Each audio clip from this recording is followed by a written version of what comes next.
एक बार नैमिषारण्य तीर्थ में एकत्रित शौनक आदि ऋषियों में शौनक जी ने श्री सूत जी से कहा, समस्त धर्मज्ञों में श्रेष्ठ और संपूर्ण शास्त्रों की ज्ञाता है सूत जी महाराज। सभी धर्मों से रहित भयंकर कलयुग आने पर मनुष्य दुष्कर्म में प्रवृत्त होकर सभी धर्मों का त्याग कर देते हैं।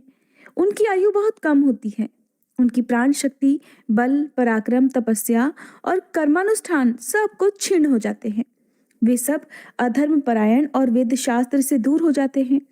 तीर्थ यात्रा, तपस्या, दान और भगवान विष्णु की भक्ति का उनमें अभाव सा हो जाता है। ऐसे शुद्र मनुष्यों का थोड़े ही प्रयास से किस प्रकार उद्धार हो सकता है, इस बारे में भी बताइए। तब श्री सूत जी बोले, महाभाग शौनक जी, तुम्हें साधुवाद है। तुम सदा दूसरों के हित में तत्पर रहते हो।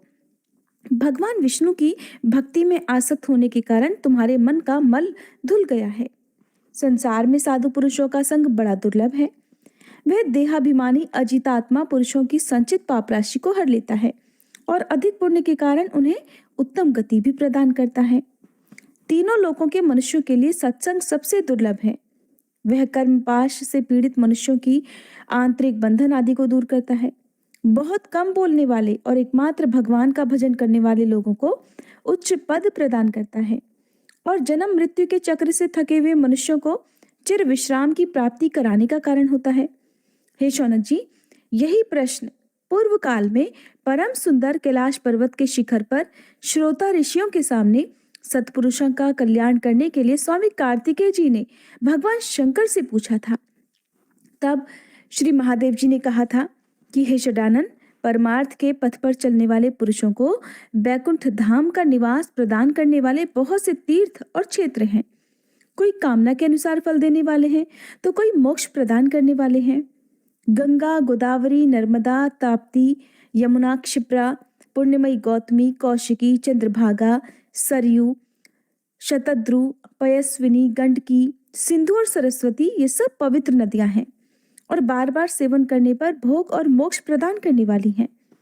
अयोध्या, द्वारका, काशी, मथुरा, अवंती, कुरुक्षेत्र, राम तीर्थ, कांची, पुष्कर क्षेत्र, पुरुषोत्तम क्षेत्र, वराह क्षेत्र और बद्री नामक महापुण्यमय क्षेत्र जो सब मनोरथों का साधक है, ये सभी उत्तम तीर्थ माने गए हैं। मुक्ति की एक साधन अयोध्यापुरी का विधि पूर्वक दर्शन करके मनुष्य सभी पापों से मुक्त होकर भगवान विष्णु के धाम में जाते हैं। तरह तरह से भगवान विष्णु की सेवा पूर्वक पूजन, नृत्य और कीर्तन करने वाले पुरुष घर त्याग कर श्री हरि का चिंतन करने से घर के प्रति आसक्ति और मृत्यु के पराक्रम पर विजय पा लेते हैं। द्वारका में साक्षात भगवान श्री हरि विराजमान हैं। वे अपने निवास मंदिर को कभी नहीं छोड़ते। हे कार्तिकेय, गोमती में स्नान करके भगवान श्री कृष्ण के मुखारविंद का दर्शन करने से बिना ज्ञान के ही मनुष्य की मुक्ति हो जाती है। असी और वरुणा के बीच में 5 कोस तक वाराणसी क्षेत्र है। वहां मणिकर्णिका, ज्ञानवापी, विष्णु पादोदक और पंचनद कुंड अर्थात पंचगंगा में स्नान करके मनुष्य पुनः माता के स्तनों का दूध नहीं पीता है। यहाँ पर आपने ज्ञानवापी शब्द सुना। क्या आपने अभी हाल फिलहाल में ही इस शब्द को कहीं सुना है? अगर सुना है और तो किस बारे में सुना है, आप कमेंट बॉक्स में जरूर बताइएगा। ये सब जानकारी केवल आपको पुराणों में ही जानने को मिलेगी। जब तक हम अपने धर्म के प्रति, हमारे धार्मिक स्थलों के बारे में नहीं जानेंगे, तब तक हमें पता ही नहीं चलेगा। क्योंकि ऐसे बहुत सारे धार्मिक क्षेत्र हैं, बहुत सारे तीर्थ स्थल हैं जहाँ पर बाकी धर्मों के लोगों ने अपना अधिकार कर लिया है। ज्ञानवापी, जिसके बारे में हाल में बहुत चर्चाएं चली हैं और बहुत सारे फैसले आने बाकी हैं, जो कि हिंदू स्थल होने के बाद, हिंदू धार्मिक स्थल होने के बाद भी हम सनातनियों को ये दावा करना पड़ता है कि ये हमारा ही धार्मिक स्थल है। ऐसा क्यों है? सिर्फ इस कारण क्योंकि जानकारी नहीं है। बहुत से लोगों ने इस बारे में पढ़ा नहीं है। इसीलिए कहते हैं कि हमारे धर्म के बारे में सबसे पहले हमें ही जागरूक होना चाहिए। नहीं तो वही होगा जैसे बहुत सारे ऐसे तीर्थ स्थल हैं जो मुगल शासकों ने अपने समय में, जब उन्होंने हमारे देश पर कब्जा किया था, अधिकार किया था, उस समय उन्होंने सब कुछ नष्ट कर दिया था। अब जो कुछ बचा हुआ है वो नष्ट ना हो, इसके लिए हम सभी लोगों को जागरूक होना बहुत जरूरी है। तब जब महादेव जी कार्तिकेय जी से कहते हैं कि ये जो पंचगंगा में स्नान करके मनुष्य पुनः माता के स्तनों का दूध नहीं पीता है, किसी प्रसंग से भी काशी में विश्वनाथ जी का दर्शन करके मनुष्य को जन्म मृत्यु रहित मुक्ति प्राप्त हो जाती है। कार्तिकेय, तपस्या और उपवास में लगा हुआ मनुष्य मथुरापुरी में जन्म स्थान पर जाकर सभी पापों से मुक्त हो जाता है। विश्राम तीर्थ में विधि पूर्वक स्नान करके तिल सहित जल से तर्पण करे तो मनुष्य अपने पितरों का नरक से उद्धार करके खुद भी विष्णु लोक को जाता है। अवंतीपुरी में विशाख मास आने पर मनुष्य क्षिप्रा नदी के जल में विधि पूर्वक स्नान करके कोटि तीर्थ में गोता लगाए और श्रेष्ठ ब्राह्मणों को भोजन कराकर महाकालेश्वर शिव जी का दर्शन करे तो सभी पापों से मुक्त हो जाता है। कुरुक्षेत्र और राम तीर्थ में सूर्य ग्रहण के अवसर पर यथाशक्ति स्वर्ण दान करने से मनुष्य मोक्ष का भागी होता है। हरि क्षेत्र में पादोदक तीर्थ के जल में स्नान करके श्री हरि का दर्शन करने से पुरुष सभी पापों से मुक्त होकर भगवान विष्णु के साथ आनंद भोगता है। विष्णु कांची में साक्षात भगवान विष्णु और शिव कांची में साक्षात भगवान शिव निवास करते हैं। दोनों में कोई भेद न होने के कारण दोनों की ही भक्ति से मुक्ति हाथ में आ जाती है। भगवान विष्णु का बद्री नामक क्षेत्र तीनों लोकों में अत्यंत दुर्लभ है। उसके स्मरण मात्र से महापातकी मनुष्य भी तत्काल पाप रहित होकर मृत्यु के बाद मोक्ष के भागी होते हैं। स्वर्ग, पृथ्वी और रसातल में बहुत सारे तीर्थ हैं, परंतु बद्री तीर्थ के समान दूसरा कोई तीर्थ न हुआ है और न होगा।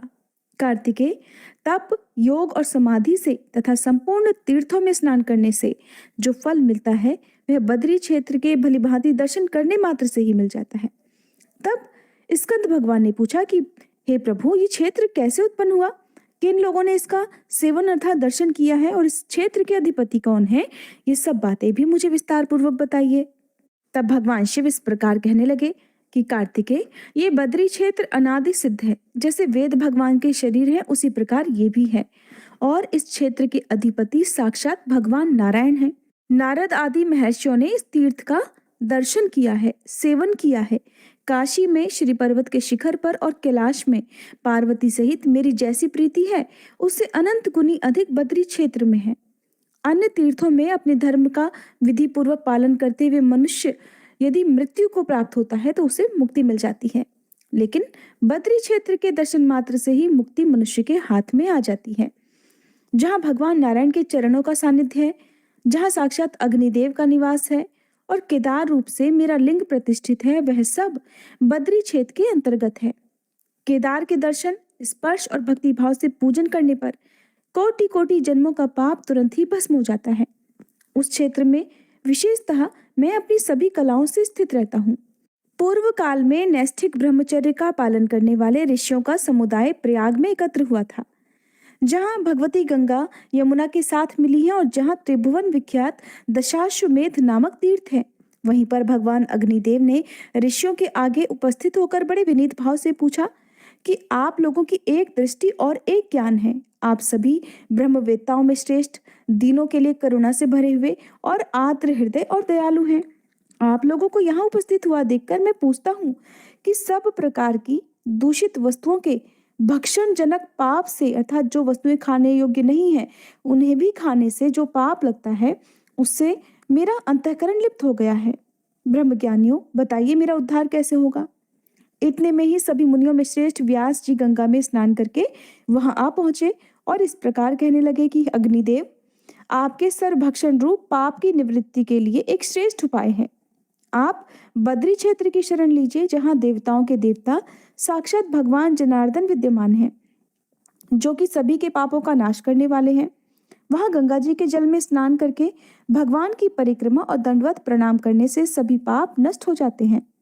तब अग्निदेव उत्तर दिशा की ओर मुंह करके गंधमादन पर्वत पर आए और बद्री तीर्थ में पहुंचकर गंगा जी के जल में स्नान करके भगवान नारायण के आश्रम पर गए।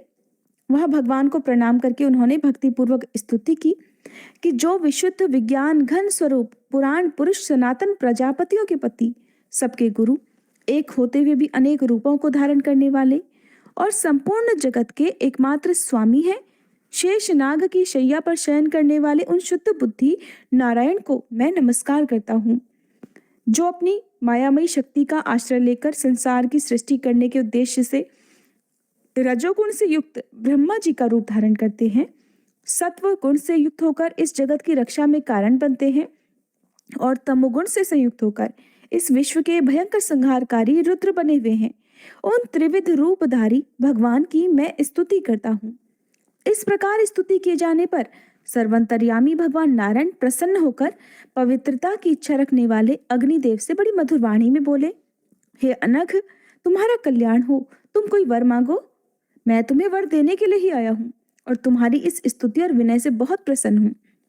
तब अग्निदेव बोले कि प्रभु, मैं जिस उद्देश्य से आया हूँ वो सब आपको पता है, फिर भी कहता हूँ, और इस रूप में आप जगदीश्वर की आज्ञा का पालन भी करता हूँ। प्रभु, मुझे तो सर्वभक्षी होना पड़ता है, किंतु मेरे इस दोष का निवारण कैसा हो, ये सोचकर मुझे अत्यंत भय हो रहा है। तब भगवान नारायण कहने लगे कि इस क्षेत्र का दर्शन करने मात्र से किसी भी प्राणी का कोई भी पाप शेष नहीं रह जाता। मेरी कृपा से तुम में कभी पाप का संपर्क ही नहीं होगा।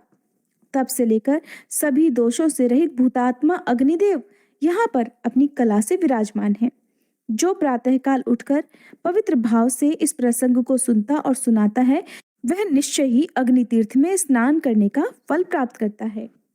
जय भोलेनाथ। आज का अध्याय समाप्त हुआ। अगर आपको ये वीडियो पसंद आई हो तो वीडियो को लाइक करके, अगर अभी तक भी आपने हमारे चैनल को सब्सक्राइब नहीं किया है तो जरूर कर लीजिएगा, क्योंकि आप में से बहुत सारे श्रोतागण ऐसे हैं जिन्होंने हमारे चैनल को अभी भी सब्सक्राइब नहीं किया है, लेकिन फिर भी डेली कथाएं सुनते हैं। अगर हो सके तो चैनल को सब्सक्राइब जरूर कीजिएगा।